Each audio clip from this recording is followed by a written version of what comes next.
In this video, I'll prove that Muhammad is a fraud, a false prophet. The proof is very simple. Muhammad does something that no true prophet would ever do. To see this, let's start with something that Christians and Muslims agree on. Joseph Smith was a false prophet. Smith started the Mormon Church in 1830, saying that he was a true prophet of God. Now, just imagine this hypothetical dialogue between Smith and the Christians of his time. So, why should we think that you're a true prophet of God? Because the Bible prophesies my coming by name. Where in the Bible is that exactly? In Genesis chapter 50, verse 33. Bro, there is no Genesis 50:33.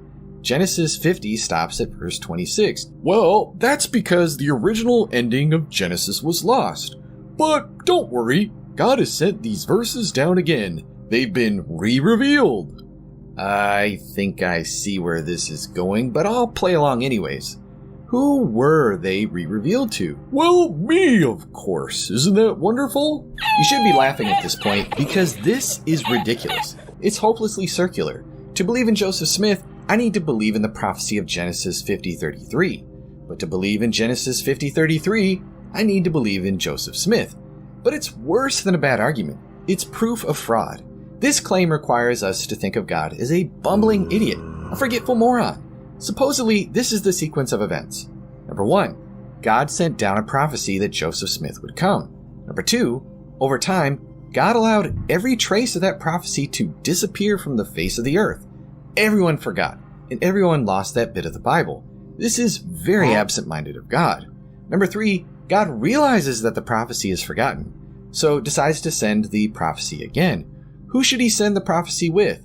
God makes the worst possible choice. He sends the prophecy to the person that the prophecy is about. Unfortunately, God doesn't seem to realize how utterly pointless and hilariously inept this actually is. Given that God isn't a moron, this is all nonsense. We know what really happened. Smith tried to write himself into the Bible. It's like writing your own job reference or giving your own business a 5-star review. It's as convincing as if he turned up with a name badge saying, "Hello, I'm foretold. Just ask me." Let's call this the self-certifying strategy, or SES. So here's my claim. No true prophet would ever attempt the self-certifying strategy. If you're the real deal, a prophet truly sent from God, then there are a few options. Perhaps God foretold your coming. God, we can safely assume, didn't do this for no reason. God would make sure that when you show up, people can check the prophecy. That way it does what it's supposed to do. Verify your claim to be a true prophet. Or perhaps God didn't foretell your coming, in which case God would find other ways to authenticate you, miracles, or your own prophecies about the future. But even if God allowed a prophetic foretelling to be lost to future generations, which seems ridiculous enough, it would be positively idiotic for God to try to salvage the situation by having the prophet re-reveal their own foretelling. Given that God wouldn't attempt something so stupid, anyone who tries to attempt the self-certifying strategy is a fraud. No prophet in the Bible attempts the SES. So nice try, Joseph Smith, but you played yourself. Here's the point. Muhammad attempted the self-certifying strategy. He claimed that his coming as a prophet was foretold by name by a previous prophet. This prophecy was lost from all memory and all historical records, and then God sent the prophecy about Muhammad again, and God sent it through Muhammad. This is Surah 61:6. And remember, Jesus, the son of Mary, said, "O children of Israel, I am the messenger of Allah sent to you, confirming the law which came before me, and giving glad tidings of a messenger to come after me, whose name should be Ahmad." There it is. 3 steps in 1 verse. Muhammad attempted the self-certifying strategy. Surah 61:6 claims that Muhammad's coming was foretold by Jesus by name.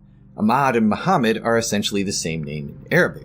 This prophecy appears nowhere in any historical record we have about the words of Jesus. It's not written down, remembered, or referred to by anyone in the 6 centuries between Jesus and Muhammad. The people of Muhammad's day could not have gone to any independent historical source for these words. The only source we have for these words spoken by Jesus is the re-revealed words given to Muhammad. God, having allowed Jesus' words to be lost, has re-revealed them through the prophet that they are about.